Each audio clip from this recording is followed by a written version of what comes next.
আল্লাহ রাব্বুল আলামিন সুন্দর করে বলছেন, قل لئن اجتمعت الإنس والجن على أن يأتوا بمثل هذا القرآن لا يأتون بمثله ولو كان بعضهم لبعض ظهيرا।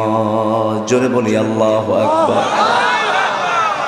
হে রাসূল, আপনি জানিয়ে দেন, গোটা বিশ্ব মানবতাকে জানিয়ে দেন, গোটা বিশ্বের বড় বড় শিক্ষিত জনদেরকে জানিয়ে দেন, গবেষকদেরকে জানিয়ে দেন, তোমরা যদি গোটা পৃথিবীর সমস্ত জিন এবং ইনসানরা যদি কোরআনের মতো করে কোরআন রচনা করতে যায়, রচনা করতে পারবে না। এবং আল্লাহ রাব্বুল আলামিন আরেক জায়গায় বলছেন, গোটা পৃথিবীর অথই জলরাশি যদি কালি হয়ে যায়, গোটা পৃথিবীর সমস্ত গাছগাছালি যদি কলম হয়ে যায়, ব্যাখ্যা লেখা যদি শুরু হয় এই কিতাবের, এই কোরআনের ব্যাখ্যা লেখা শুরু হয়ে যাবে, কিন্তু ব্যাখ্যা লেখা শুরু হবে কিন্তু ওই পানিগুলো শেষ হবে, কলমগুলো লিখতে লিখতে ভদ্রা হবে। আল্লাহর এই কোরআনের কালামের ব্যাখ্যা লেখা পৃথিবীর কোনো মানুষের পক্ষে শেষ করা সম্ভব হবে না। এটা আসতে বলি সুবহানাল্লাহ, আরো জোরে সুবহানাল্লাহ। আল্লাহ রাব্বুল আলামিন এই প্রসঙ্গে সুন্দর করে একদম সাবাতু আবহুর বললেন, ওয়ালাউ আন্নামা ফিল আরদি মিন শাজারাতিন আকলাম ওয়াল বাহরু ইয়ামুদ্দুহু মিন বা'দিহি সাবআতু আবহুর মা নাফিদাত কালিমাতুল্লাহ। জোরে বলি আল্লাহু আকবার।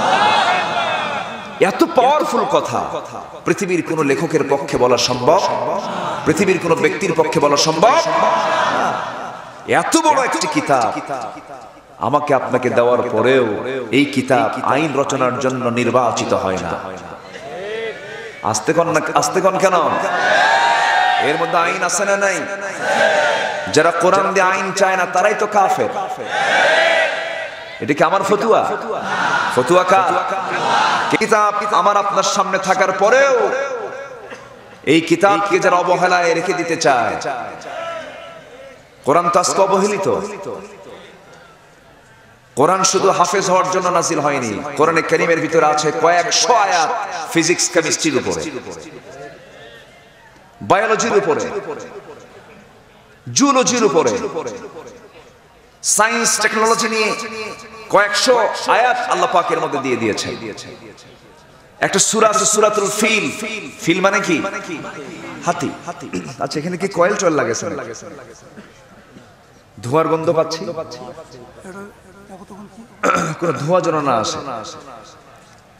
মানুষ যে বিড়ি খায় কেমন আমার বুঝে আসে না। আমি তো ধোঁয়ার গন্ধই সহ্য করতে পারি না। সে বিড়ি টান মানে কি, এক চাচা দেখলাম এদিকে আসতে নিয়ে এমন টানা টানতেছে মনে হয় ইটের ভাটা ফেল। আছে না?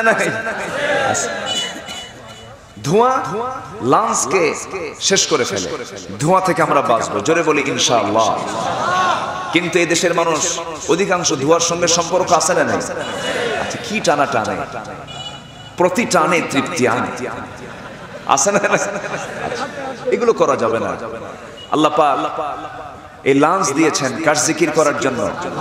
লা তুকসিরুল কালাম বিগাইরি যিকরিল্লাহ। তোমার কথার মধ্যে যেন আল্লাহর জিকির ছাড়া অন্য কোনো কথা বেশি না আসে। সুবহানাল্লাহ। তোমার কথার মধ্যে কার জিকির বেশি থাকবে? কারণ ফাইন্না কাসরাতুল কালামি বিগাইরি যিকরিল্লাহ কাসওয়াতুল লিল কলবি। আল্লাহর জিকির ছাড়া অন্য কথা বেশি হলেই তোমার অন্তরটা পাথরের মতো শক্ত হয়ে যাবে। এই জন্যই তো আমাদের অন্তরগুলো পাথর, কোনো দয়া মায়া নেই। অন্তরটাকে নরম করার জন্য জিকির থাকতে হবে কার? আসতে বলবেন না কার? আল্লাহ পাক। আল্লাহ আল্লাহ জপ মন জপ, আল্লাহ আল্লাহ বলুন। আল্লাহ আল্লাহ জপ মন জপ, আল্লাহ আল্লাহ। আল্লাহ আল্লাহ জপ মন জপ, আল্লাহ আল্লাহ। যে নাম জপে जिनम जपे नूह नबी नूरे उजाला अल्लाह अल्लाह जपो मन जपो अल्लाह अल्लाह जोरे बोलुन अल्लाह आरो जोरे अल्लाह आरो जोरे अल्लाह শয়তান নাই এই যে শয়তান খেদায় দিলাম শয়তান যেন অন্তত 2 ঘন্টা না আসে এরপর আসুক নাকি এরপর আসা যাবে শয়তানকে পাত্তা দেব শয়তানকে পাত্তা দেব আল্লাহকে ডাকবো শয়তান দৌড় মারবে কাকে ডাকবো আল্লাহকে ডাকবো আমার ভাইয়েরা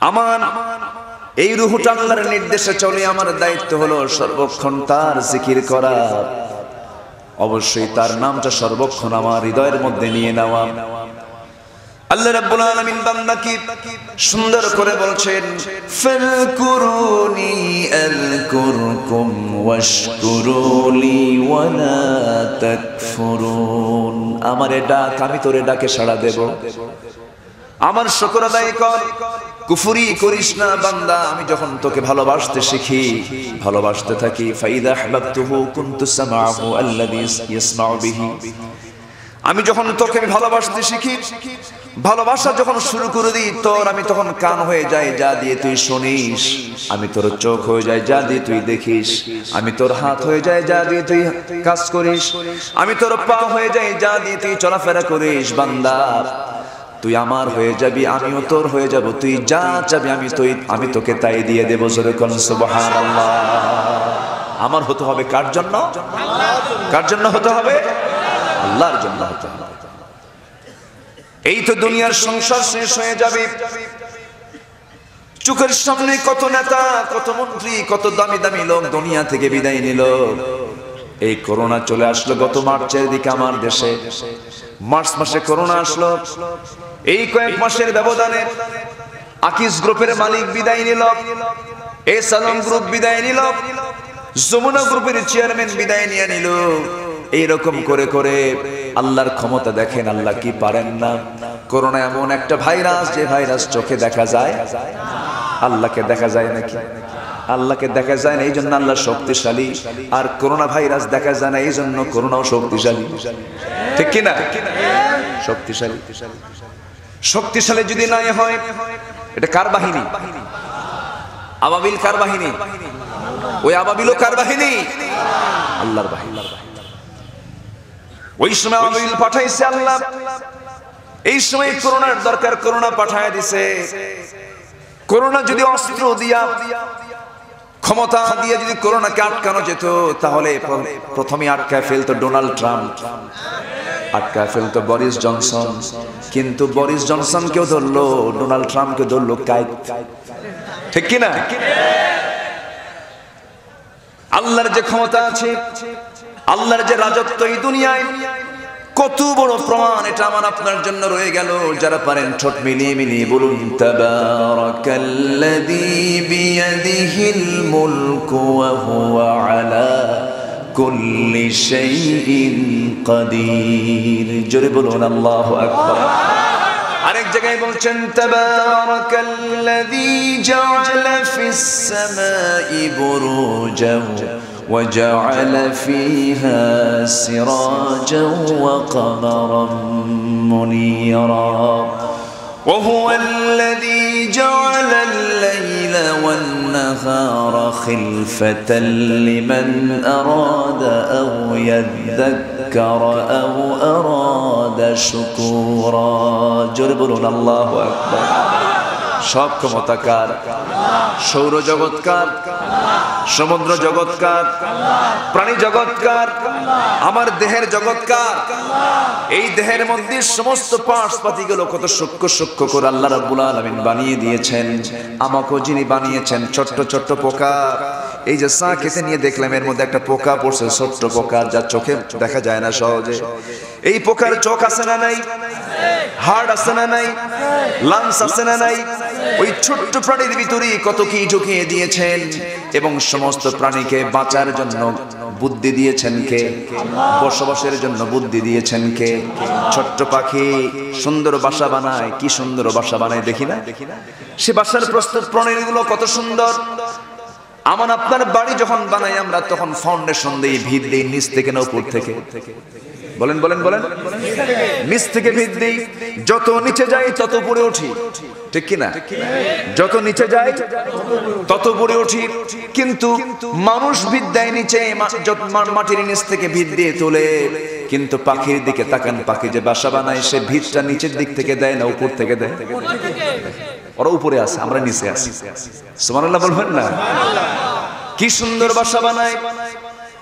বাবুই পাখি সবাই দেখেছেন, বাবুই পাখি বিশাল ওজন তার, নাকি মাথার ওজন কয়েক কেজি, ছোট্টখাট্ট একটা মাথা। বাবুই পাখি কি তার জ্ঞান, কি তার বিজ্ঞান, সায়েন্স, তার কি সুন্দর, তার কি সুন্দর, তার বিশাল মাস্টার, কি সুন্দর সে ইঞ্জিনিয়ার।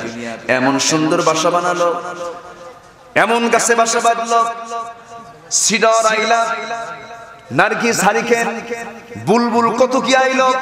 আমার আপনার বাড়ি ঘর শেষ হয়ে গেল। এরপরে রবিউল ইসলামের বাড়ি হলো খুলনা, কয়রা, সব শেষ হয়ে গেল।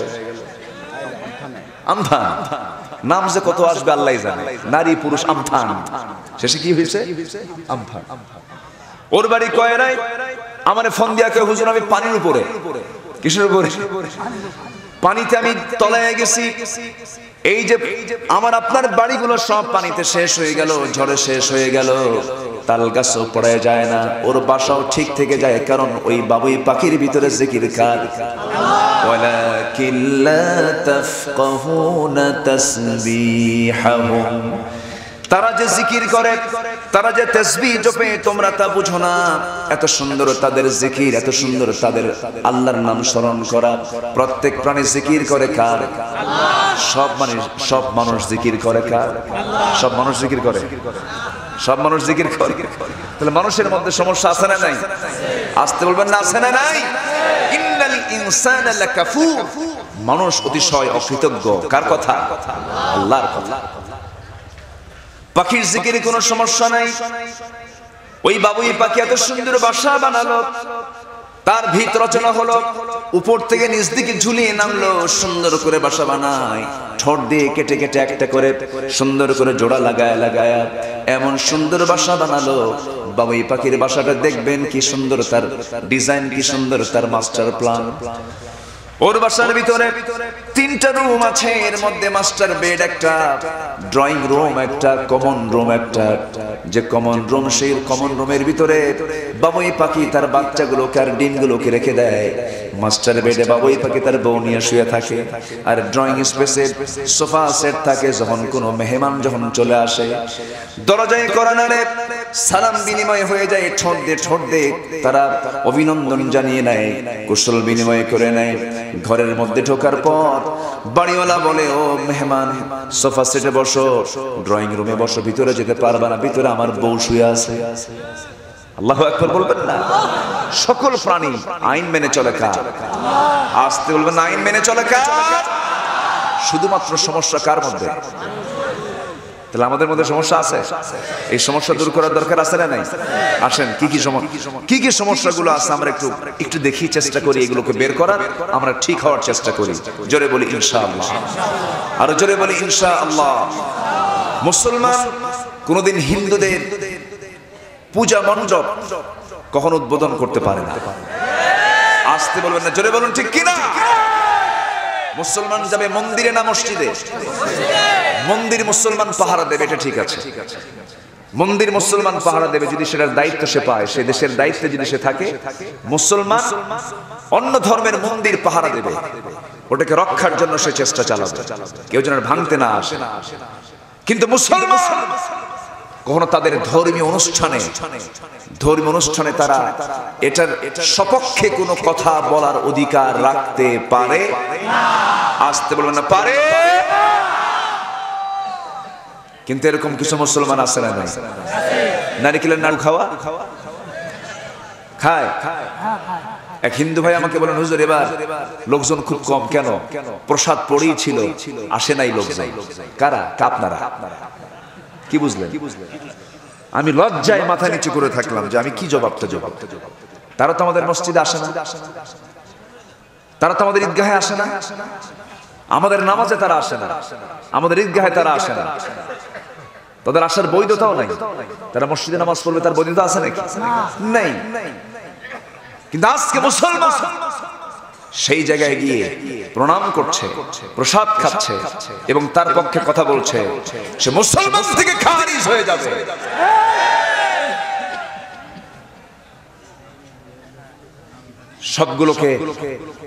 সবগুলোকে ইজি করা যাবে না, সব নষ্ট করব, কিন্তু ঈমান নষ্ট করা যাবে, ঈমান নষ্ট করা যাবে।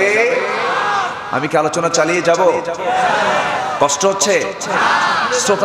শ্রোতা যে বিভিন্ন প্রকার দেখতেছি, কিছু আছে নিচে, কিছু আছে উপরে। ও মানে এ ক্লাস বি ক্লাস, ও এরকম করছেন আপনারা? মাঠটা এরকম, এইরকম। আমি এইদিকে উঁচা থাকাই, এইদিকে নিচু হয়। কি এক বিচিত্র মাঠ পেলাম আজকে। বলি আলহামদুলিল্লাহ। এরপরেও এত কষ্ট করে আপনারা বসে আছেন, বলি আলহামদুলিল্লাহ। এইরকম করে মানুষের কষ্ট দেওয়ার জন্য নিয়ে আসছে। আগামী থেকে এরকম করবেন না। একটা সুন্দর জায়গা, সমতল জায়গা যেন বসতে পারে, এমন একটা জায়গার ব্যবস্থা আপনারা করবেন। কারণ এই যে মানুষ এসে এরকম করে চায় আছে আমাদের, আসেন এরকম আসেন, দেখেন তো এরকম করে তো ঘাড় লেগে যাবে। এবং মঞ্চটা হয়ে গেছে নিচু, আমার চাইতে শ্রোতা উঁচায় আছে। তো এই জন্য সব আগে অডিয়েন্সটা ঠিক রাখা উচিত। তো এরপরেও তারা যে এত সুন্দর আয়োজন যতটুকু করেছেন, বলি আলহামদুলিল্লাহ। জোরে বলি আলহামদুলিল্লাহ, আরো জোরে আলহামদুলিল্লাহ। আপনারা আল্লাহকে ভালোবাসেন, রসুলকে ভালোবাসেন। রসুলকে নিয়ে যদি কেউ কথা বলে, তার জিহ্বা আমরা টেনে ছিড়ব, ঠিক কিনা? ইমানুয়েল ম্যাক্রন টের পেয়েছে, ওর ব্যবসায় মন্দা। আমার নবীজি কি নবী, আল্লাহু আকবার। তার কোনো ফেসবুক আইডি আছে? রসুলের কোনো ফেসবুক আইডি আছে? ডোনাল্ড ট্রাম্পের ফেসবুক আইডি আছে না নাই? জো বাইডেন, বরিস জনসন আছে না নাই? বারাক ওবামা আছে। সবারই ফেসবুক আইডি আছে, কিন্তু আমার নবীর কোনো ফেসবুক আইডি নেই, তার কোনো ছবি নেই। ছবি আছে? মূর্তি আছে? নেতা হওয়ার জন্য ছবি লাগে, মূর্তি লাগে? এখন লাগে কিনা? এখন লাগে? রসুলের লাগে না, তোমার লাগে? তুমি কত বড় নেতা হয়েছো, ঠিক কিনা? যে নেতৃত্ব মানতে গিয়ে আমাকে শিরকের কাছে ধর্ণা দিতে হবে, সেই নেতৃত্বকে আমরা জুতা মারি। রাজি আছেন কারা কারা? হাত উঁচু করে দেখান মুসলমান।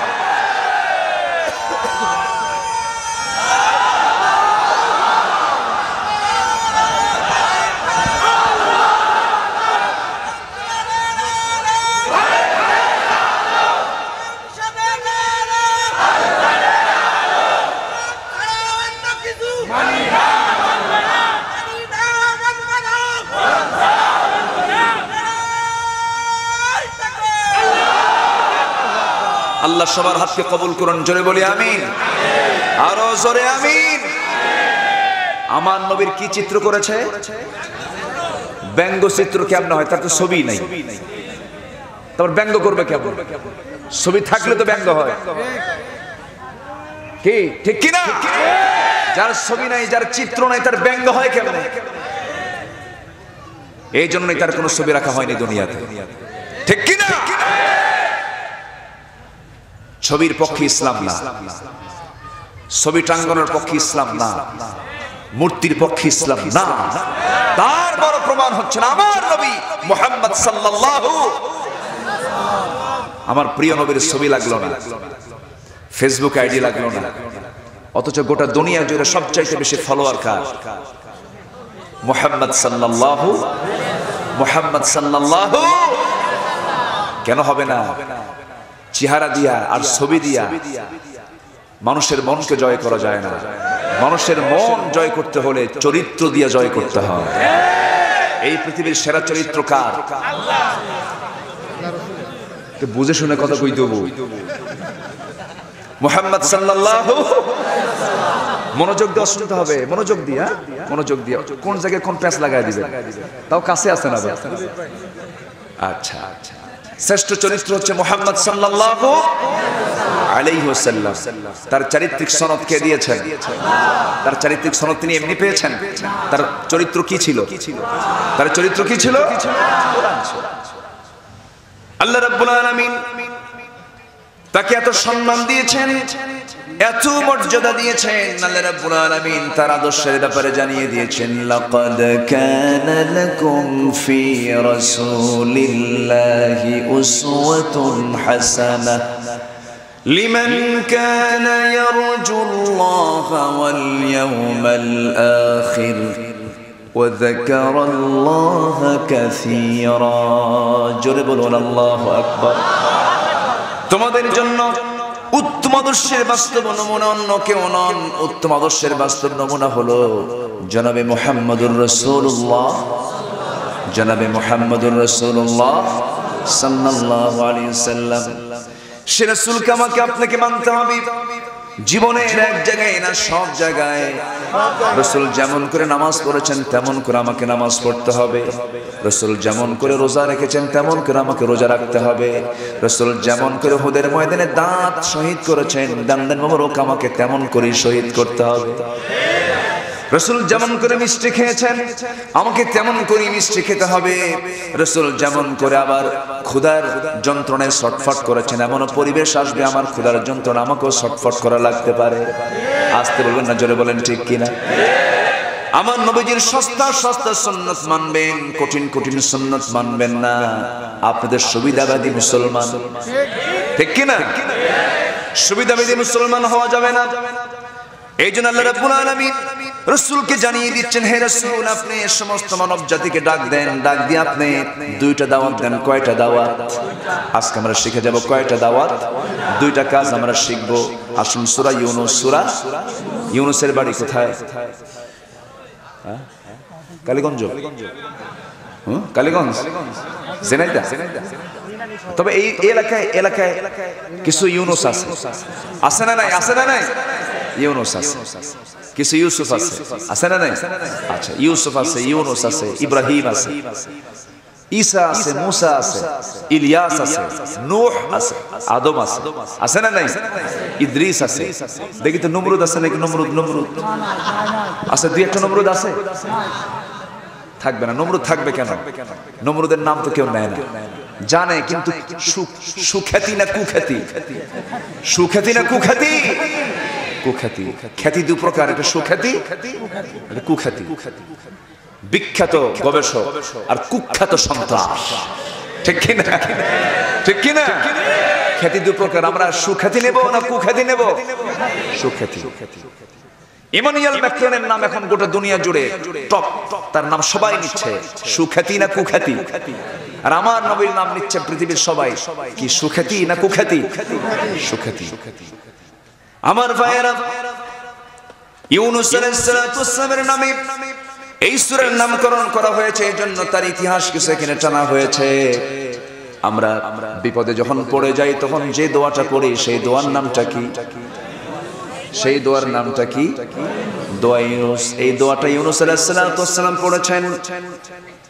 এত কমন একটা দোয়া, অনেক সময় হিন্দু ভাইরা পর্যন্ত এই দোয়া পড়ে বিপদে পড়লে পড়ে, ঠিক কি না? আমি অনেকদিন আগে লঞ্চে চড়ে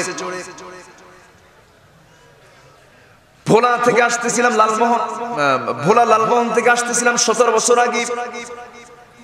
প্রচন্ড ঝড় চলে আসলো, দেখি কিছু হিন্দু ভাইয়েরাও সেখানে বসেছিলেন। যখন প্রচন্ড ঝড় আসে, যখন লঞ্চটা নড়াচড়া করছিল, ওই কয়েকজন ভাই আমার দিকে আগে আসলেন।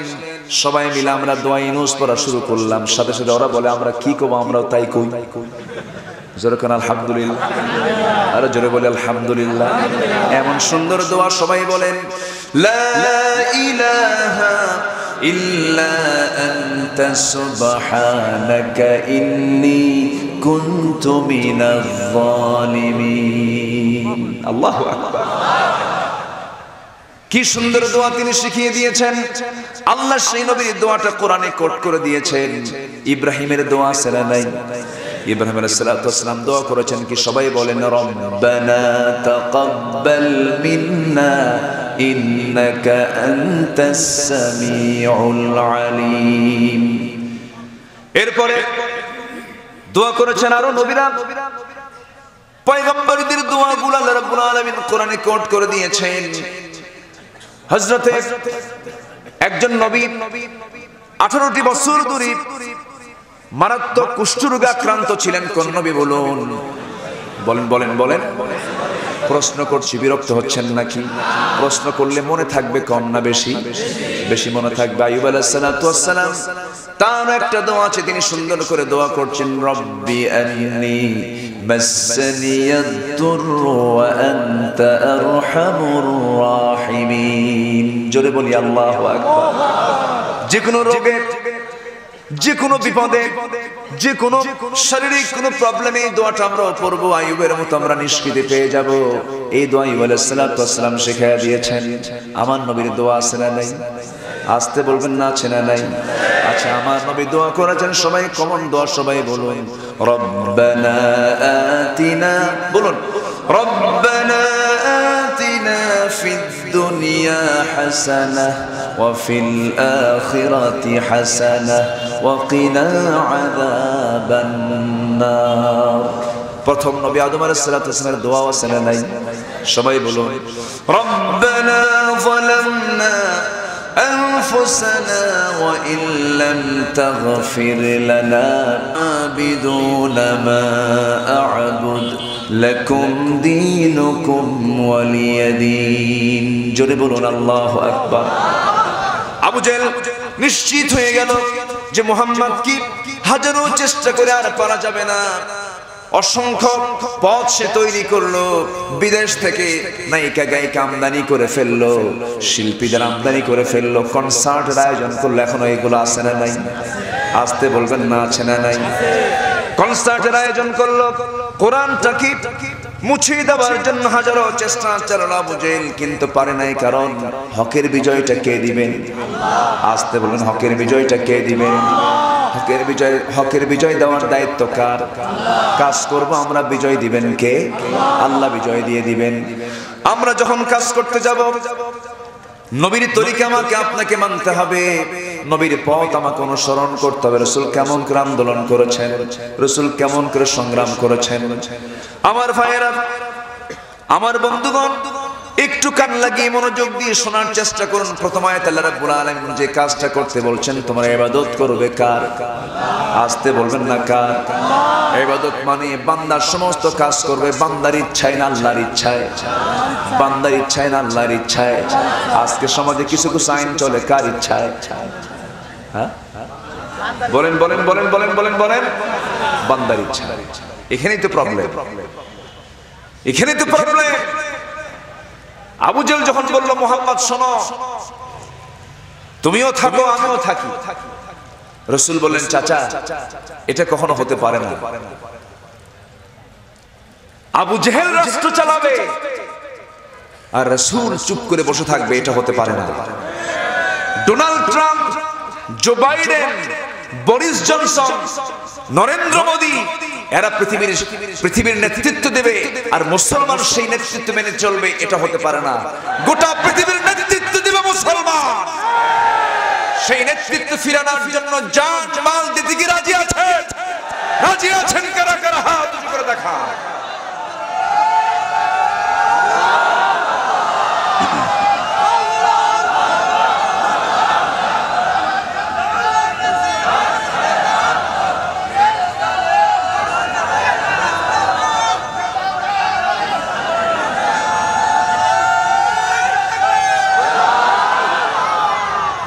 সম্মানিত ভাইয়েরা, সম্মানিত বন্ধুগণ, গোটা পৃথিবীতে সমস্ত কুফরি শক্তি একতাবদ্ধ হয়েছে মুসলমানদেরকে দমন করার জন্য, মুসলমানদেরকে নির্মূল করার জন্য।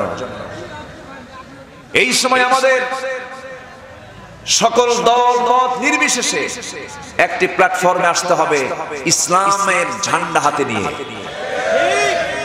আমার কথা কি বুঝতেছেন? ইসলামের ঝান্ডা, ইসলাম কার? আসতে বলুন, ইসলাম কার? আল্লাহ। সেই ইসলাম পরাজিত থাকবে না বিজয়ী হবে? পরাজিত থাকবে না বিজয়ী হবে? বিজয়ী হবে। সেই কাজ আমাকে আপনাকে করতে হবে। আমার নবীজি মক্কার মাটিতে চেষ্টা করেছেন, দাওয়াতি কাজের আঞ্জাম দিয়েছেন, মার খেয়েছেন, পিটন খেয়েছেন। তার দাওয়াতি মিশনের মূল লক্ষ্য একটাই ছিল, এই জমিনে কারো আইন চলবে না, আইন চলবে একমাত্র আমার আল্লাহ তাআলা। সমাজ থেকে সকল সামাজিক কাজ বন্ধ হবে কার বিধানের মধ্য দিয়া? আসতে বলবেন, কার বিধানের মধ্য দিয়া? ধর্ষণ বন্ধ হবে না কখনো, কখনো ধর্ষণ আপনি বন্ধ করতে পারবেন না।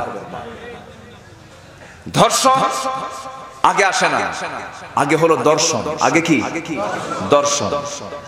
এরপরে আকর্ষণ, এরপরে ঘর্ষণ, এরপরে ধর্ষণ। ঠিক কি না? আপনি মেয়েদেরকে উলঙ্গ করে বের করার অনুমতি দিবেন? আগামীকাল থেকেই যদি সকাল থেকে ঘোষণা জারি হয়, বাংলাদেশের কোন মুসলিম পরিবারের মেয়ে বাইরে বের হতে হলে কবজি, হাতের কবজি, 2 চোখ আর 2 পা ছাড়া কোন অঙ্গ বের করলেই তাকে গ্রেফতার করা হবে। একটা আইন যদি কার্যকর করা হয়, আল্লাহর কসম, সকল প্রকার ইফটিজিং, জেনা, ব্যভিচার, ধর্ষণ সব বন্ধ হয়ে যাবে। ঠিক কি না? এগুলো বললি তো আমরা দোষী।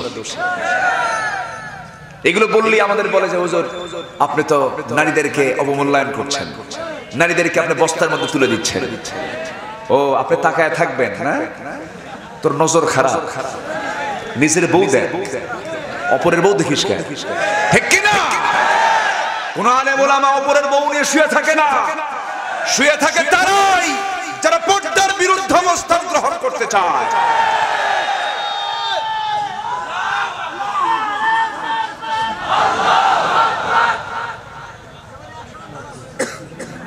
আলোচনা চালাবো, আলোচনা চালাবো।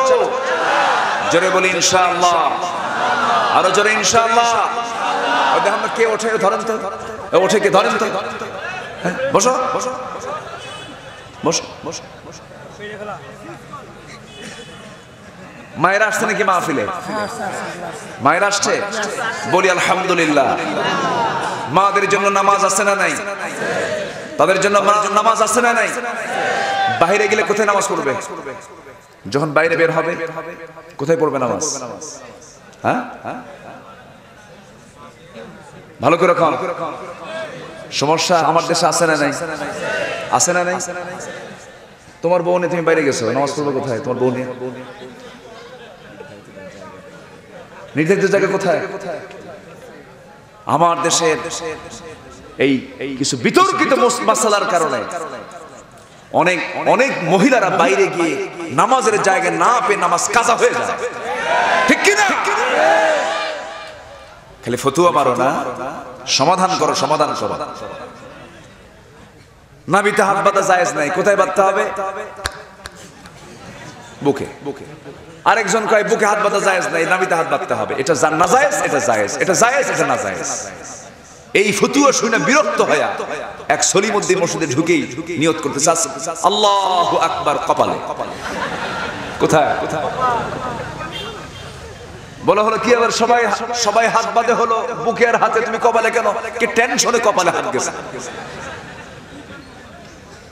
কি কথা কি বোঝা গেল? যারা এই সমস্ত খুঁটিনাটি বিষয়গুলোকে নিয়ে কথা বলে ওরা আসল কাজে নাই, ওরা ময়দানে নাই, ওরা মার খেতে রাজি নয়, জেলখানায় যেতে রাজি নয়, হুমকি ধামকি শুনতে চায় না, এসি রুমের ভিতরে বসে ফতুয়া মারে। ঠিক কি না? রাস্তায় কাজ করো, মাঠে কাজ করো। রাজপথের লড়াকু সৈনিক ছিলেন মুহাম্মদ সাল্লাল্লাহু। পিটন এমনি খাননি তিনি, রাসূল পিটন খান নাই। সবচেয়ে বেশি গালি শুনেছেন মুহাম্মদ সাল্লাল্লাহু। কোন গালি তাকে দেওয়া হলো না? ছেলে হয়ে মারা যায় তাও কয় লেস কাটা। চিন্তা করা যায়, বারবার ছেলে হয়ে মারা যায়, রাসূলকে বলা হলো কি লেস কাটা, নির্বংশ। ওহি আসে না, ওহি আসলো কয়েকদিন, ওহি আসে নাই, তোর আল্লাহ তোরে তালাক দিছে। যেরকম নাউজুবিল্লাহ, তোর আল্লাহ তোমার আল্লাহ তোমাকে বাদ দিয়ে দিয়েছে, তোমার আল্লাহ তোমাকে বাদ দিয়ে দিয়েছে। এইরকম করে রাসূলকে কত কি করা হয়েছে। রাসূলকে সান্ত্বনা দেওয়ার জন্য কে ছিলেন? আমার আপনার জন্য সান্ত্বনা দেওয়ার জন্য কে আছেন? গোটা পৃথিবীর সমস্ত মানুষ যদি আমার ক্ষতি করতে চায়, লা ইয়াদুররুকা শাইআন, কেউ তোমার ক্ষতি করতে পারবে না। আর তোমার যদি কোনো কল্যাণ গোটা পৃথিবীর মানুষ যদি করতে চায়, আল্লাহ যদি তোমার ক্ষতি করতে চান, পৃথিবীর মানুষ তোমার কোনো কল্যাণ করতে পারবে না। সকল কল্যাণ সমস্ত ক্ষতি কার হাতে? আসতে বলবেন না, কার হাতে? আল্লাহর হাতে। আমার নবীজিকে গালমন্দ করা হলো, রাসূলকে নির্বংশ বলা হলো, সন্তানগুলো হয়ে হয়ে মারা যায়। ছেলে সন্তানগুলো দিয়েছিলেন কে? আসতে বলবেন না, কে দিয়েছিলেন? আবার নিয়েছেন কে? দোষটা কার? আল্লাহর দোষ। বাচ্চা নিয়ে যায় আল্লাহর দোষ। আল্লাহ যা মনে করেন তা করেন, আল্লাহ সিদ্ধান্ত চূড়ান্ত। বলি আলহামদুলিল্লাহ। আমার নবীজি কখনো মনক্ষুণ্ণ হন নাই, মন মরা হন নাই। সন্তান ছেলেগুলো একটা দুইটা না, চারটা ছেলে, কাসেম, তাহের, তাইয়্যিব, ইব্রাহিম, চারটা ছেলেই তার দুনিয়া থেকে গত হয়ে গেল। চারটা মেয়ে তার জীবিত ছিলেন। এই চারটা সন্তান যখন দুনিয়া থেকে বিদায় হলো, খাদিজার চোখে পানি, খাদিজার মন মরা। রাসূল তার 7 বছরের কাসেমকে, কাসেম রাদিয়াল্লাহু আনহু কি কোলের মধ্যে নিয়ে, মৃত সন্তান কোলের মধ্যে নিয়ে রাসূল খাদিজার সামনে দাঁড়ালেন। খাদিজার চেহারার দিকে তাকায় বলছেন, খাদিজা তোমার তো দারুণ কষ্ট হচ্ছে। নবীর চোখেও পানি। রাসূল কাঁদতে মানা করেছেন। সাহাবা কেরাম বলেছেন, ইয়া রাসূলুল্লাহি, আপনার চোখে পানি, আপনি মানুষ মারা গেলে পরে কাঁদতে মানা করেছেন। রাসূল বললেন, না না, তোমরা বুঝতে পারো না, কারণ মায়া দয়া কে দিয়েছেন, মোহাব্বতটা কে দিয়েছেন। তবে আন-নিয়াহাতু আলাল মাইয়িত, মৃত ব্যক্তির জন্য মাতম করা, চিৎকার করা, কাপড় চোপড় ঠিক থাকে না, অনেক মহিলার আছে না নাই, কাপড় চোপড় ঠিক থাকে না, গীত গিয়ে গান গেয়ে সেই শোকের মাতম করা, এটা হারাম, এটা করা যাবে না। তবে সন্তান মারা গেছে, যে বাবার চোখে পানি আসে না, সেটা কি বাবা নাকি? চোখে তো পানি আসবেই, মার চোখে পানি আসবেই। আমার নবীজি সুন্দর করে কাসেমের জন্য দোয়া করে দিলেন। মক্কার মাটিতে কাসেম মারা গেলেন, নবীজির মনক্ষুণ্ণ হৃদয়। ওই সময় আবু জেহলরা, উতবা, সাইবারা হেও প্রতিপন্ন করছে, দেখো মুহাম্মদ কেমন নবী, বংশ নাই। সন্তানগুলো সব মরে মরে সাফ হয়ে গেল। আল্লাহ সুন্দর করে জানিয়ে দিলেন, হে রাসূল, আপনাকে যে যেটা বলুক আপনি মনক্ষুণ্ণ হবেন না, কারণ আপনার যদি মন মরা হয়ে যায়, আমি আল্লাহ নিজে অস্থির হয়ে যাই।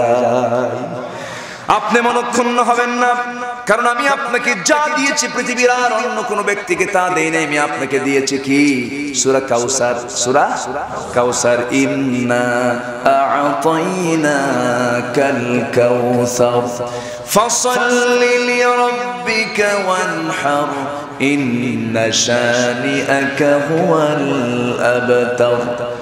আপনাকে যারা বলে লেস কাটা, তারাই তো লেস কাটা, বরং আমি আপনাকে হাউজে কাউসারের মালিক বানিয়ে দিয়েছি। রাসূল বলেন, সাহাবীরা রে, কিয়ামতের কঠিন ময়দানে, হাসরের ময়দানে তোমরা যদি আমাকে কোথাও না পাও, আল্লাহ পাক আমাকে এমন নিয়ামত দিয়েছেন, তোমরা আমাকে হাসরের ময়দানে 3টা জায়গায় যে কোনো একটা জায়গায় তোমরা আমাকে পেয়ে যাবে। একটু আস্তে বলি সুবহানাল্লাহ, জোরে বলি সুবহানাল্লাহ। রাসূলকে দরকার আছে না নাই? রাসূলকে দরকার আছে না নাই? জীবনে দরকার আছে না নাই? মরণে দরকার আছে না নাই? তারপরে কবরে দরকার আছে না নাই? মিজানে দরকার আছে না নাই? পুলসিরাতে দরকার আছে না নাই? হাসরে দরকার আছে না নাই? যে লোকটাকে সব জায়গায় দরকার, সেই লোকটার নেতৃত্ব না মেনে তুমি কোন নেতার নেতৃত্ব মানো? যে নেতা বললেই সাই, ঠিক কিনা? যে নেতা বললেই সাই হয়ে যাবে, সেই নেতার নেতৃত্ব আমার মানার দরকার নাই, কারণ আমার নবীর নেতৃত্ব মানতে বলেছেন কে? আসতে বলে না, কে মানতে বলেছেন? আল্লাহ রাব্বুল আলামিন সুন্দর করে জানিয়ে দিচ্ছেন, ও দুনিয়ার মানুষেরা, আমি তোমাদেরকে জানিয়ে দিচ্ছি তোমরা রাসূলকে কেমন মানবে। মা আতাকুমুর রাসূলু ফাখুযুহু ওয়া মা নাহাকুম আনহু ফান্তাহু। রাসূল যা নিয়ে এসেছেন তা তোমরা গ্রহণ করো, যা তিনি নিষেধ করেছেন তা থেকে তোমরা নিজেকে গুটিয়ে রাখো। আমার বন্ধুগণ, সে রাসূল বললেন তোমরা আমাকে তিনটা জায়গায় যে কোনো একটা জায়গায় পাবে। এক নাম্বার, তোমরা আমাকে খুঁজবে পুলসিরাতে। পুলসিরাতটা সহজ জায়গা না, কঠিন জায়গা। সেই জায়গায় সবাই আমাদের যেতে হবে। কিভাবে? সবাইকে যেতে হবে, সবাইকে অতিক্রম করতে হবে। সেই পুলসিরাত মারাত্মক জায়গা। ওই পুলসিরাত যদি না পার হতে পারি, সোজা নিচে কি আছে? জাহান্নামে আমাকে আপনাকে পড়তে হবে। সেই পুলসিরাতে রাসূল বলেন তোমরা আমাকে যদি না পাও, তোমরা আমাকে খুঁজবে মিজানের পাল্লার কাছাকাছি। মিজানের পাল্লাতেও যদি তোমরা আমাকে না পাও, তোমরা আমাকে 3 নম্বর স্টেশন, তোমরা আমাকে খুঁজে পাবে সেই হাউজে কাউসারের কাছাকাছি।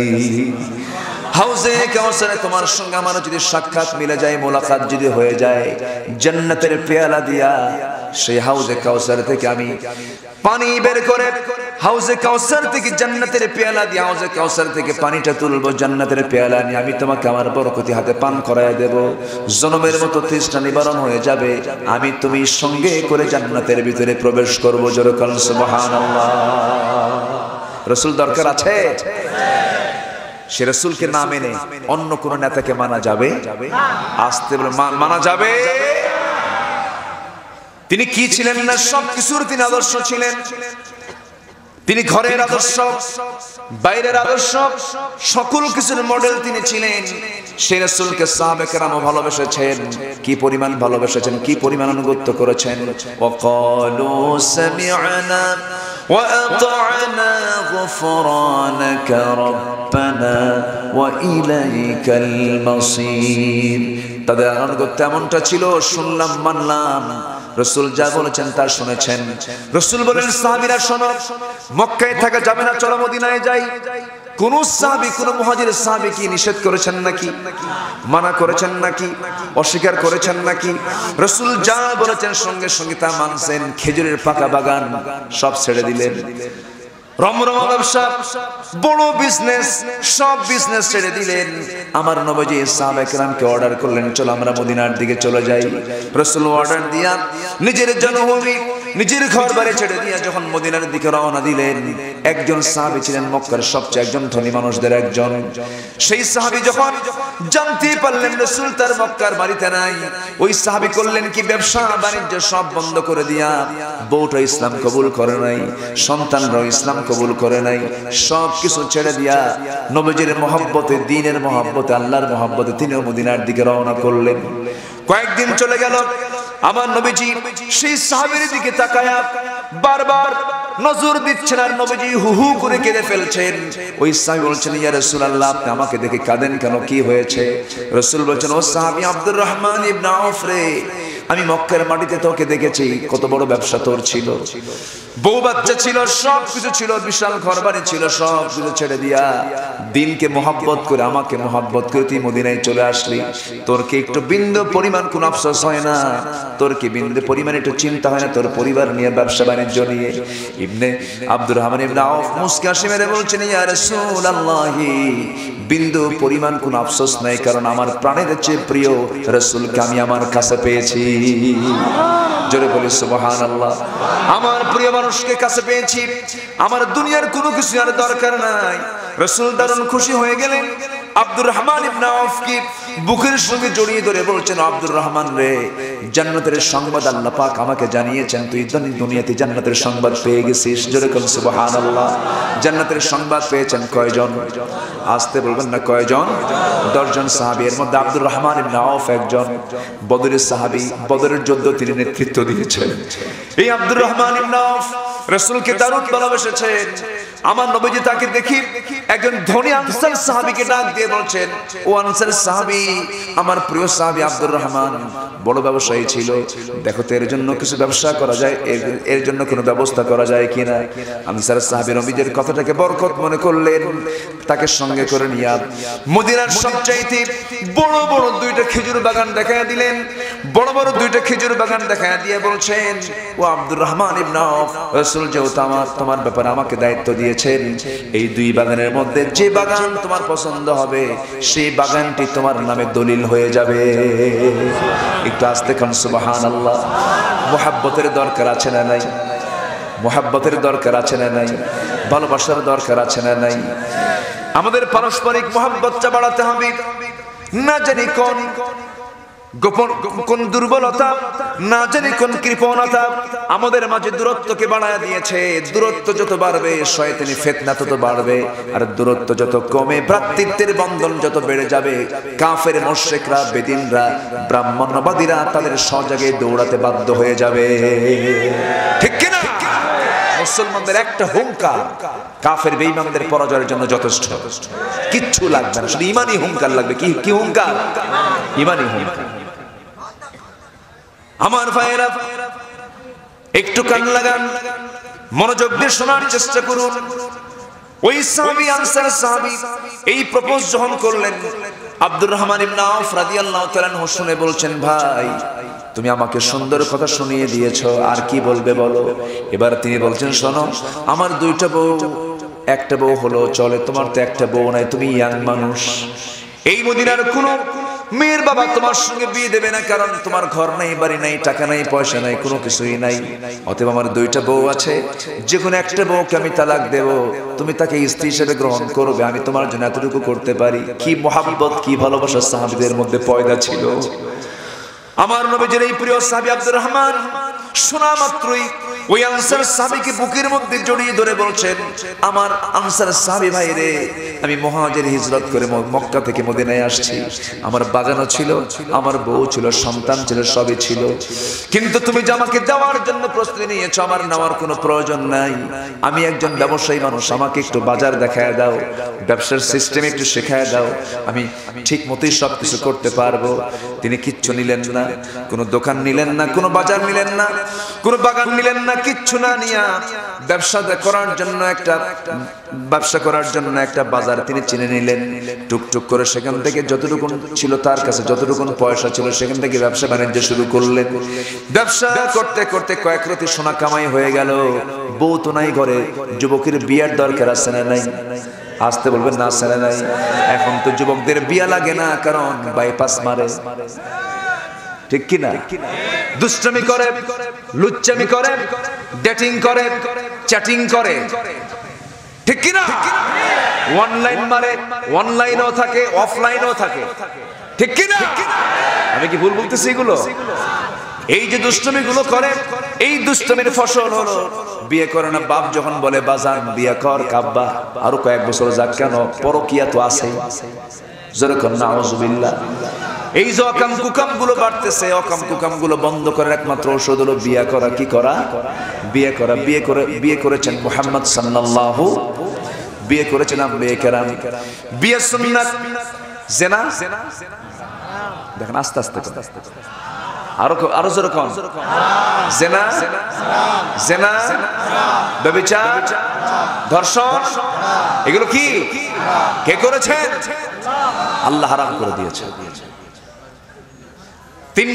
তিনটা কাজে হত্যা করো। কয়টা কাজে? তিনটা কাজে হত্যা করো। আস-সাইয়্যিবুজ জানি, বৃদ্ধ জিনাকার, বিবাহিত জিনাকার যদি জিনা করে ধরা পড়ে যায়, কতল করে তাকে শেষ করে দাও। নাম্বার 2 হলো নাফসু বিন নাফসি, হত্যা করেছে কাউকে, তাকে হত্যা করে ফেলে দাও। আর যে ব্যক্তি তারিকুল দীনিহি, দিন থেকে যে বের হয়ে গেছে, মুরতাদ যে হয়ে গেছে, তাকেও দুনিয়া থেকে বিদায় করে দাও। হত্যার ক্ষেত্র কয়টা? আস্তে, হত্যার ক্ষেত্র কয়টা? এর মধ্যে মারাত্মক হলো জিনা। এই জিনার আইনটা যদি সমাজে চালু হয়ে যায়, পর্দার বিধানটা যদি সমাজে চালু হয়ে যায়, যাকাতটা চালু করে সুদটা যদি বন্ধ করে দেওয়া হয়, আর নামাজ যদি পার্লামেন্টে জারি হয়ে যায়, আল্লাহর কসম করে বলি 55,000 বর্গ মাইলের সোনার বাংলাদেশ হয়ে যাবে জান্নাতের টুকরা। ঠিক কি না? কিন্তু এটাই তো বোঝানো যায় না।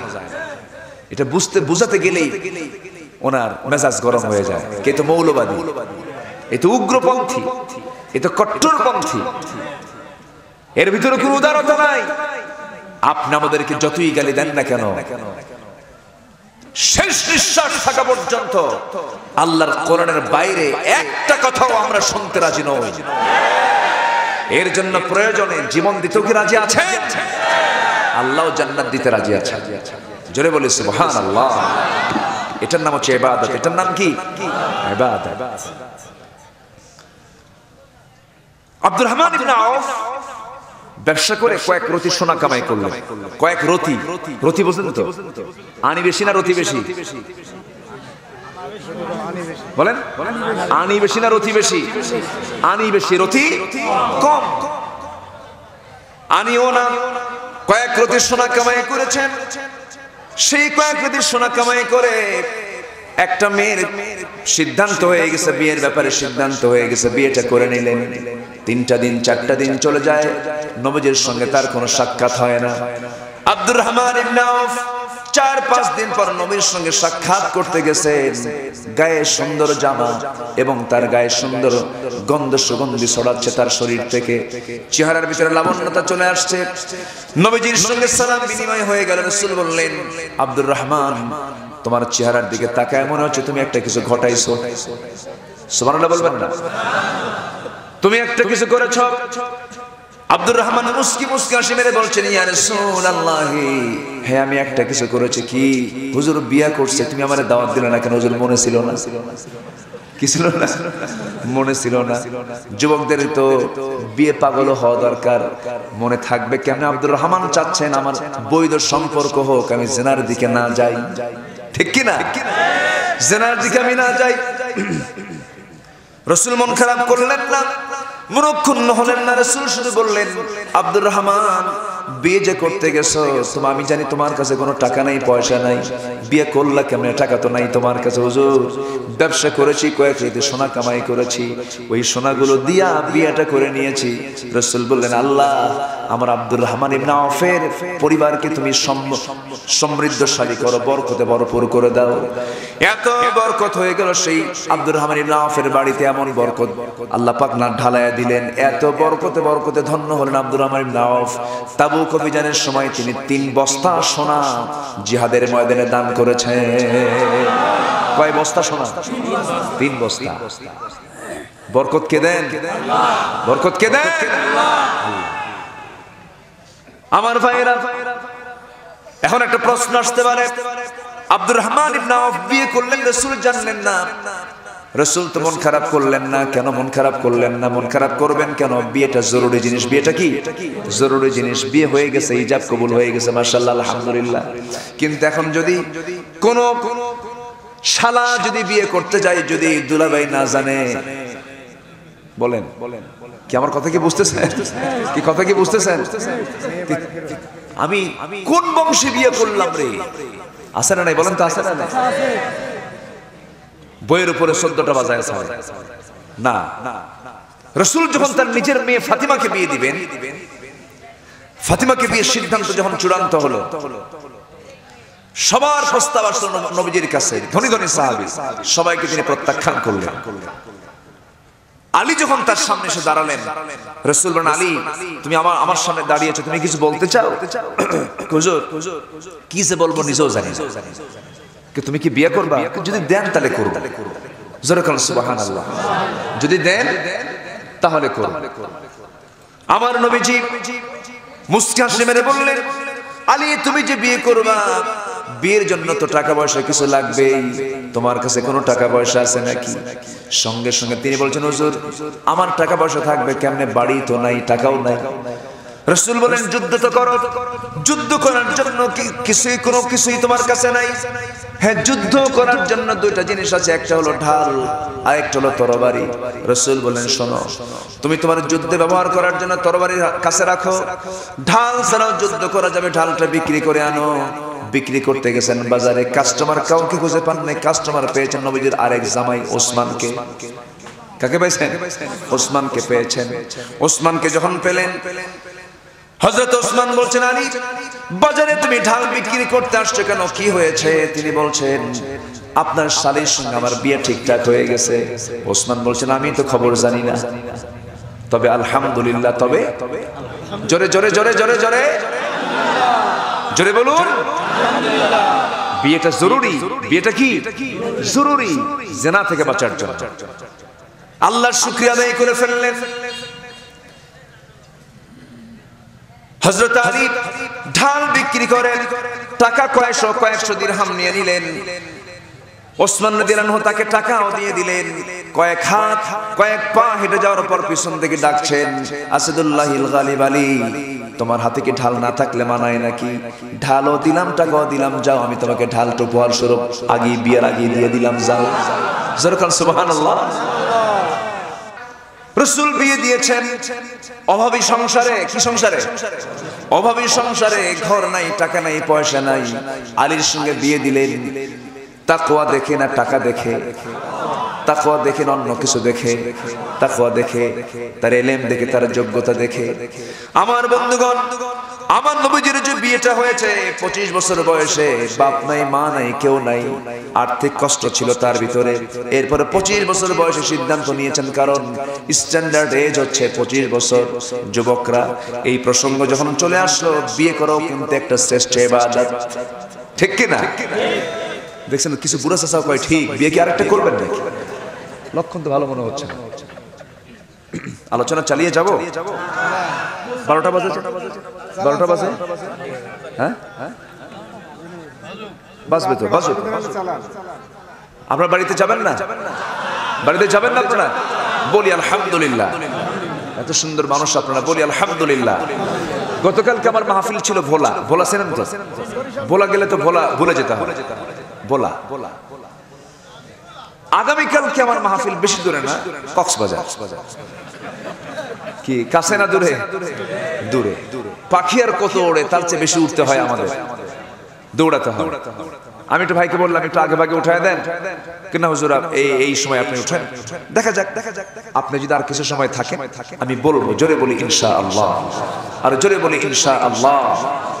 সম্মানিত ভাইয়েরা, সম্মানিত বন্ধুগণ, রাসূল যা বলেছেন সাহাবীরা অস্বীকার করেছেন না গ্রহণ করেছেন? অস্বীকার করেছেন না গ্রহণ করেছেন? এই জন্য নবীদের পরে সবচেয়ে শ্রেষ্ঠ মর্যাদা কাদের? বলেন কাদের? সাহাবীদের। যা বলেছেন বলতে দেরি, শুনতে দেরি না। রাসূল মক্কা ছেড়ে মদিনায় চলে এলেন।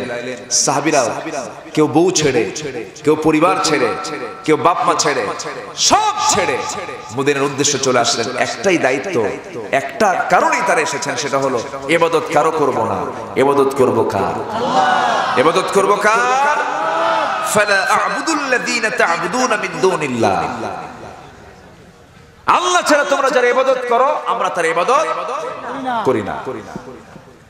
আমার ভাইরা, আরেকজন সাহাবীর কথা মনে হয়ে গেল। সেই সাহাবীর কানে সংবাদ চলে এলো, গত রাত্রে রাসূল হিজরত করে আবু বকরকে সঙ্গে করে নিয়ে রওনা দিয়েছেন মদিনার পানে। আমার নবীজি মক্কায় নাই, নবীজি মক্কা ছেড়েছেন, হিজরত করেছেন। রাতে রাতারে আবু বকরকে সঙ্গে করে নিয়ে তিনি ঘর থেকে বের হয়েছেন। এই কথা যখন সাহাবীর কানে চলে গেছে, বউকে আস্তে করে ডাক দিয়ে বলছেন, আমার বউ চলো, তোমাকেও যেতে হবে। হ্যাঁ আমি যাব। সন্তানটাকে কোলে নিয়েছেন। সন্তানকে কোলে নিয়ে সপরিবারে মক্কার সমস্ত আত্মীয়তার বন্ধন সব ছিন্ন করে আল্লাহর দ্বীনকে প্রাধান্য দিয়া আল্লাহর দাসত্বকে বাস্তবে রূপ দেওয়ার জন্য তিনি করলেন কি? পরিবারের সহ সেই সাহাবী রওনা করলেন মাঝ পথে।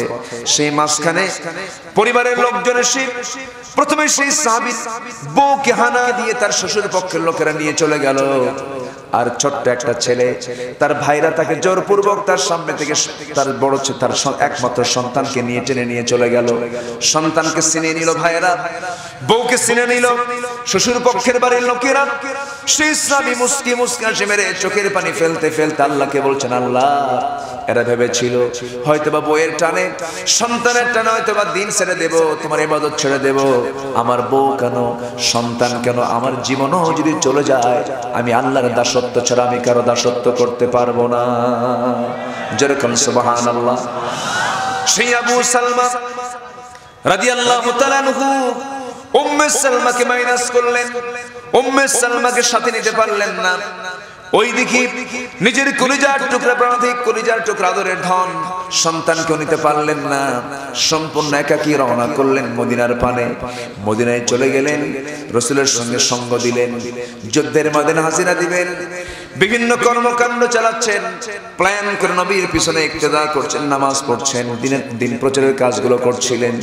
এইদিকে উম্মে সালমা স্বামী ছাড়া বন্দিত্ব জীবনে আছেন। শ্বশুর বাড়ির লোকজন ওই সাহাবী উম্মে সালমার বাপ মা তাকে জোরপূর্বক ঘরের মধ্যে আটকে রেখেছে। এইরকম করে প্রায় দীর্ঘ 1 বছর চলে গেল। এইদিকে একটা ছেলে সন্তান, সেই সন্তানটাকে ভাইয়েরা আটক করে রেখে দিয়েছে। ছিন্ন বিচ্ছিন্ন পরিবার। উম্মে সালমা 1 বছরের মাথায় উম্মে সালমা করলেন কি, কোন একটা রাতের আধারে বাপ মার চোখ আড়াল করে লুকো চুরি করে সেই জায়গা থেকে পলায়ন করলেন। সন্তানটাকে আরেক জায়গা থেকে লুকায় নিয়ে সন্তানটাকে কোলের মধ্যে হস্তগত করলেন। দুজন মা এবং সন্তান সহ রওনা করলেন মদিনার পানে। মদিনার পানে রওনা দিয়ে মদিনা পর্যন্ত পৌঁছে গেলেন। রাতের বেলা ফজরের সময়ের একটু আগে তিনি মদিনায় পৌঁছে গেলেন। আজান হয়ে গেল, নামাজ হয়ে গেল। রাসূল যখন ফরজ নামাজ শেষ করেছেন, আসসালাতু আলাল মাইয়িত, জানাজার একটা ওয়ার্নিং চলে আসলো, জানাজার একটা সিগন্যাল চলে আসলো। কার জানাজা, কোন লোকের জানাজা? সঙ্গে সঙ্গে বলা হলো আজকে ফজরের সময় আজকে যার জানাজা হবে তিনি অন্য কেউ নন, তিনি হচ্ছেন আবু সালমা রাদিয়াল্লাহু তাআলা আনহু। উম্মে সালমা মদিনায় ঢুকেছেন, আবু সালমা দুনিয়া থেকে বিদায় নিয়েছেন। স্ত্রী ঢুকেছেন মদিনায়, স্বামী দুনিয়া থেকে বিদায় নিয়েছেন। এই পৃথিবীর ইতিহাসে, সাহাবীদের ইতিহাসে উম্মে সালমা এবং আবু সালমার দাম্পত্যময় জীবন ছিল খুব সুখময় একটা দাম্পত্যময় জীবন ছিল। এত সুন্দর পরিবার চলছিল, কিন্তু এই যে তছনছ এলোমেলো করে দিল, একমাত্র কারণ হলো কার সন্তুষ্টি? আসতে বলবেন না, কার সন্তুষ্টি? আল্লাহর সন্তুষ্টি, আল্লাহর দাসত্ব। আমার ভাইরা, আবু সালমা উম্মে সালমাকে দারুণ ভালোবাসতেন। উম্মে সালমা আবু সালমাকে দারুণ ভালোবাসতেন। ভালোবাসার আদিকে একদিন আবেগ আপ্লুত হয়ে উম্মে সালমা বলে ফেললেন, আমার স্বামী গো, আজকে আপনাকে আমি একটা জটিল প্রশ্ন করব। কি জটিল প্রশ্ন? বলো। আমার স্ত্রী, আমার প্রাণ প্রিয় স্ত্রী, তুমি আমাকে কি প্রশ্ন করবে বলো। এবার উম্মে সালমা বলছেন, আপনি আমাকে কেমন ভালোবাসেন? দারুণ ভালোবাসি। জীবন দিয়া না জীবন রেখে? আবু সালমা বলছেন, আমি তোমাকে দারুণ ভালোবাসি, তুমি আমার প্রাণের স্ত্রী, আমি তোমাকে অবশ্যই ভালোবাসি। একটা প্রশ্ন আমি আপনাকে করব। কি প্রশ্ন বলেন? সেই প্রশ্ন হলো, আমার স্বামী গো, আল্লাহ কি করবেন জানি না, এমনটা যদি হয়ে যায়, আমার মৃত্যু যদি আপনার আগে হয়ে যায়, আপনার স্বামী পৃথিবীতে বেঁচে থাকলেন, আমি আপনার স্ত্রী দুনিয়া থেকে বিদায় নিলাম, কিন্তু আমার বিদায়ের পর আপনি কোনো দ্বিতীয় বিবাহ করবেন কিনা আপনি আমাকে বলেন। এই কথা শোনা মাত্রই আবু সালমা মুস্কি হাসি মেরে বলছে, আমার স্ত্রী, এমন চিন্তা তুমি করো কেন? মরার পরের চিন্তা এখন করার কি দরকার না? আমি আপনাকে দারুণ ভালোবাসি, একটু সত্যি করে বলুন তো, বিয়ে করবেন নাকি? অন্য কোনো মেয়েটাকে আমার জায়গায় আনবেন নাকি? আবু সালমা বলছেন, শোনো, জবাব দেব না, কারণ তোমার মন যে কি চাই জানি না, তবে আমি তোমাকে দারুণ ভালোবাসি। এবার তিনি বলছেন, তুমি যা বলবে আমি তাই করব। উম্মে সালমা বলছেন, আমার যদি আগে মৃত্যু হয়ে যায়, আমার জায়গায় কোনো অন্য কোনো মহিলাকে আপনি আনতে পারবেন না। মেয়েদের মধ্যে স্বভাব আছে না নাই? আসতে কোন আছে ভাই, আছে আছে, আপনারটাও আছে, দেখছেন? স্বামীর ভাগ দিতে চায় না, এটা মেয়েদেরকে আল্লাহ পাক এইরকম করে সৃষ্টি করেছেন। আলহামদুলিল্লাহ, স্ত্রী তো একটা সম্পদ, স্ত্রী একটা নিয়ামত, বলি আলহামদুলিল্লাহ। স্ত্রী হলো ইমানের পাহারাদার। স্ত্রী কিসের পাহারাদার? ইমানের পাহারাদার। আপনি একা চলবেন, ফিতনায় পড়বেন, বউ কিনে ঘুরবেন, ফিতনায় পড়বেন।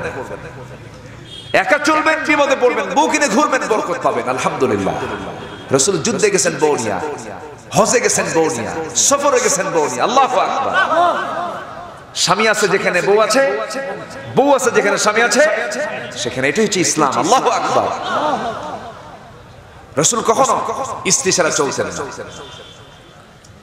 স্ত্রীকে সাথে নিয়ে যদি আপনি রাস্তায় বের হন, আপনার স্ত্রীর সামনে যদি আপনি কোনো মেয়ের দিকে যদি 1 মিনিট চায় থাকেন, বলেন তো কি হবে? বলেন কি হবে? বলেন। যদি আপনার স্ত্রীর নজর এটা আসে যে আমার স্বামী অমুক মহিলার দিকে 1 মিনিট চায় ছিল, ওই সময় কিছু কবে না, ওই সময় কিচ্ছু বলবে না। ধরেন আধা ঘন্টা পর যখন বলবে, শোনো সুইটি এদিকে আসো তো, তোমার সুইটি, ঠিক কিনা? তুমি আমার সুইটি কও? কিসের সুইটি? আমি তোর টক। কিসের মিষ্টি? আমি তোমার টক হইছি, নজর খেলে ওইদিকে দাও আর আমার সুইটি কও। এই জন্য হুন্না লিবাসুল লাকুম ওয়া আনতুম লিবাসুল লাহুন্না। কে বলেছেন? সে তোমার লেবাস, তুমি তার লেবাস। আল্লাহু আকবার। আবু সালমা মুস্কি মুস্কি হাসি মেরে বলছেন, উম্মে সালমা তুমি কি আমাকে বিয়ে করতে দিবা না? কেন বিয়ে করতে দেব না? আবু সালমা শুনে মুস্কি মুস্কি হাসি মেরে বলছেন, উম্মে সালমা আমি তোমাকে মনো কষ্ট দিতে চাই না, তুমি যেহেতু আমার কাছে আবদার করতেছো আমিও তোমাকে বলে দিলাম, কি হবে আমার জানি না, আমার জীবন আমি মরবো কোন দিন, তুমি মরবে কোন দিন জানি না, তবে আমার আগে যদি তোমার মরণ হয়ে যায় আমি দ্বিতীয় কোনো স্ত্রী আমার ঘরে আনবো না, আমি জীবনে আর বিয়েই করবো না, যাও। কিন্তু আমি তোমার জন্য এমনটা দোয়া করবো না, আমি তোমার জন্য এমন দোয়া করব, তুমি যা আমার জন্য কামনা করো আমি তার জন্য উল্টা করব। কি দোয়াটা হবে তোমার জন্য? তোমার আগে যদি আমার মরণ হয়ে যায়, তুমি যদি বিধবা হয়ে থাকো, আমি চাবো না তুমি বিধবা হয়ে সারা জীবন থাকবে দুনিয়াতে বেঁচে, আমি তোমার জন্য দোয়া করি এমনটা যদি হয়ে যায় আমি আল্লাহকে বলবো, আল্লাহ আমার স্ত্রীর জন্য আমার চাইতে উত্তম স্বামী তুমি তার জন্য জুটাইয়া দিও। আল্লাহু আকবার বলেন। এটা হচ্ছে উত্তম দোয়া। এই দোয়া আল্লাহর দরবারে মঞ্জুর হয়ে গেছে। আবু সালমার দোয়া মঞ্জুর হয়ে গেছে। আবু সালমা তো মদিনায় চলে গেছেন। আবু সালমা মদিনায় গিয়ে ইন্তেকাল করলেন। উম্মে সালমা মদিনায় পৌঁছে গেলেন। মদিনায় পৌঁছে যাওয়ার পর স্বামীর মৃত্যু দারুণ তাকে শোকাহত করে ফেললো। সন্তানটা এতিম হয়ে গেল। এতিম সন্তান কোলের মধ্যে নিয়া স্বামী হারানোর চরম দুঃখ যন্ত্রণা নিয়া ফজর নামাজ শেষ করার পরে যখন তিনি হতাশ চিত্তে যখন বসেছিলেন, এমন সময় নবীর কাছে সংবাদ চলে গেল, হে রাসূল উম্মে সালমা মদিনায় এসেছে, আবু সালমার স্ত্রী উম্মে সালমা বিধবা হয়ে গেছে। আমার নবীজি বললেন, ও সাহাবীরা আমাকে বিধবার সামনে হাজির করো, এতিমের সামনে হাজির করো। এতিম সন্তানকে রাসূল কোলের মধ্যে তুলে নিলেন, চুমা দিলেন। রাসূল চুমা দিতেন কম না বেশি? ছোট বাচ্চাদেরকে যখন দেখতেন চুমাই বড়ায়া দিতেন। হোসেনকে যখন তিনি কোলের মধ্যে নিতেন এত সময় হোসেনকে দিতেন। মা এসে বলেন, আমি তার স্ত্রী ছিলাম, আমার মাঝে মাঝে হিংসা হতো, রাসূল হোসেনকে আমার চাইতে বেশি সময় দিতেন। জোরে বলেন সুবহানাল্লাহ। নাতি পুতিকে সময় দাও সুন্নত। ও নানারা আছে নাকি? নাতি পুতিকে সময় দাও সুন্নত। রাসূল নাতিদেরকে সময় দিয়েছেন। নাতিরা রাসূলের সঙ্গে ফ্রিলি কথা বলেছেন। আর আজকের কিছু কিছু নানা আছে, নাতিরা নানাদের আচরণটা এত খারাপ পায়, নাতি মনে মনে দোয়া করে বুড়া মরবি কোন দিন কুলখানি খাবো। আছে না নাই? আছে। আমার নবীজি মিশে যেতেন, আমার নবীজি সবার সঙ্গে মিশে যেতেন। তারই অংশ হিসাবে আমার বন্ধুগণ সে উম্মে সালমা কোলে থাকা সন্তানকে রাসূল ওই এতিমকে কোলের মধ্যে তুলে নিয়ে আমার রাসূল সব সাহাবীকে সাক্ষী রেখে উম্মে সালমাকে লক্ষ্য করে বলছেন, ও বিধবা নারী তুমি চিন্তা করো না, তোমার স্বামী দুনিয়া থেকে বিদায় হয়ে গেছে, কিন্তু তুমি যার সামনে দাঁড়িয়ে কথা বলছো এই লোকটা একজন এতিম ছিল, বাপও ছিল না মাও ছিল না, আমার মতে এতিম দুনিয়াতে আর কেউ ছিল না। আমি তো এতিমদের মর্মটা বুঝি, এতিমদের কষ্ট বুঝি, দুঃখ বুঝি। কারণ এই জন্য আল্লাহ পাক আমাকে নিজেও বলে দিয়েছেন, আলাম ইয়াজিদকা ইয়াতীমান ফাআওয়া। এতিম দেখলে পরে আপনি কখনো ধমকায় দিবেন না, তাড়ায় দিবেন না, কারণ আমি আপনাকে এতিম পেয়েছি। এই সন্তান এতিম হয়েছে, এর সর্বকিছু দেখার দায়িত্ব আমার। কোনো চিন্তা করো না মহিলা, ও বিধবা তোমারও চিন্তা করতে হবে না, তোমার জন্য বিয়ার বন্দোবস্ত করে দেব। বিধবার পাশে দাঁড়ানোর দরকার আছে না নাই? আসতে কোন কেন? বিধবা এটা গুরুত্বপূর্ণ বিষয়। স্বামী মারা যায় না? মারা যায়, বিধবার পাশে দাঁড়ানো উচিত। তাদের জন্য যেটা কল্যাণকর সেই কল্যাণকর পদক্ষেপ নেওয়া উচিত। আমার নবীজি এবার বলছেন, মহিলা শোনো, তোমার কোনো চিন্তা নাই, সুন্দর একজন উপযুক্ত যোগ্য সম্পন্ন একজন স্বামী তোমার জন্য বরাদ্দ করব, তোমার স্বামী নিযুক্ত করা হবে, তোমার স্বামীর বন্দোবস্ত হয়ে যাবে। উম্মে সালমা কাঁদতে কাঁদতে বলছেন, ইয়া রাসূলুল্লাহ আল্লাহর কসম করে বলি এই দুনিয়াতে আমার স্বামীর চাইতে উত্তম সুপুরুষ আর এই জমিন আর নাই। আমার জীবনের বিয়ের সিদ্ধান্ত আমি নিতে চাই না। ইয়া রাসূলুল্লাহ আমি আমার জীবনের চাইতে আমি আপনাকে বেশি ভালোবাসি, আমি আমার জীবনের চাইতে আমি আপনাকে বেশি মহব্বত করি দিনের জন্য, কোরআনের জন্য। আমি আল্লাহকে ভালোবাসি, রাসূলকে ভালোবাসি। আমি আপনার কাছে এই কথাটাই বলবো, আমার জীবনে আর বিয়ে হবে না। একমাত্র স্বামী আমার দুনিয়াতে সেই ছিল, সেও আবু সালমা। এই কথা শুনে রাসূল কোনো কথা বলতে পারলেন না, নবীজি মাথা নিচু করে থাকলেন। আল্লাহ পাক সঙ্গে সঙ্গে ওহী নাযিল করে জানিয়ে দিলেন, হে রাসূল, উম্মে সালমার সিদ্ধান্তের ব্যাপারে আল্লাহ সিদ্ধান্ত নিয়েছেন, আপনি তাকে নিজে বিয়ে করে নেন। জোরে বলুন সুবহানাল্লাহ, আর জোরে বলুন সুবহানাল্লাহ। রাসূল যে বিয়েগুলো করেছেন নিজের চিন্তায় না, আল্লাহর সিদ্ধান্ত, নিজের সিদ্ধান্ত না, আল্লাহর সিদ্ধান্ত। অতএব রাসূলের বিয়ে নিয়ে কোনো কথা বলা যাবে? আসতে বলবেন না, যাবে। রাসূল বিয়ে করেছেন কার পরামর্শে? আর আমাদেরকে বিয়ে করার জন্য অর্ডার দিয়েছেন কে? এবং আমাদের বিয়ের ব্যাপারে একটার ব্যাপারে অধিক পরামর্শ দিয়েছেন কে? ফাওয়াহিদাতান, একটাই তোমার জন্য যথেষ্ট। তবে হ্যাঁ, তোমার যদি নজর ওই দিকে যায়, আকাম কুকাম কর, তুই আরেকটা কর, তাও করিস না। ওগুলো ঠিক কিনা বলেন? আকাম কুকাম করো না, দুষ্টামি করো না।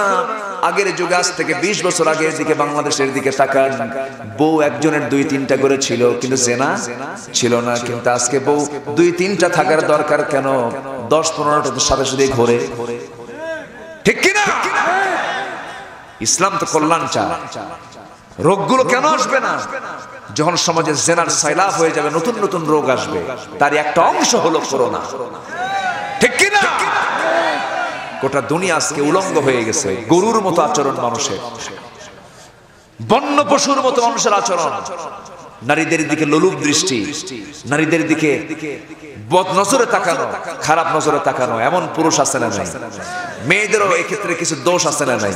আছে। আমি মাদেরকে বলবো, এক রাত পেয়েছি, একটু একটু করে সব দিক থেকে বলি, আমার মা, মেহেরবানি করে আপনার দায়িত্ব হচ্ছে পরপুরুষের নজর থেকে আপনার শরীরকে হেফাজত করা, ঠিক কিনা? পরপুরুষ যেন আপনাকে দেখে আকৃষ্ট না হয়, এমন জাতীয় কোনো আচরণ আপনার দ্বারা যেন প্রমাণ না পেয়ে যায়, এমন ভাবে আপনাকে চলতে হবে। আল্লাহ তুমি মাদেরকে কবুল করে নাও। জোরে বলি আল্লাহুম্মা আমিন, আরো জোরে আল্লাহুম্মা আমিন। তাহলে প্রথম আয়াতে আমার শিখলাম হলো ইবাদত করব কার? আসতে বলবেন না, কার? ওয়ান আকিম ওয়াজহাকা লিদ-দীন হানিফা, এবং তুমি তোমার চেহারা নিয়ে দাঁড়িয়ে যাবে কার দিকে? কার দিকে দাঁড়াবে? নামাজ কয় ওয়াক্ত পড়বো আমরা? 5 ওয়াক্ত নামাজ পড়বেন। কারা কারা একটু হাত তুলে দেখান তো, চিৎকার মেরে বলুন, ইয়া আল্লাহ, ইয়া আল্লাহ, ইয়া রহমান, ইয়া রহিম, ইয়া হাইয়্যু, ইয়া কাইয়্যুম। ইয়া আল্লাহ, আমাদেরকে 5 ওয়াক্ত সালাত আদায় করার তৌফিক তুমি আল্লাহ দিয়ে দাও। জোরে বলি আমিন, আরো জোরে আমিন, আরো জোরে আমিন।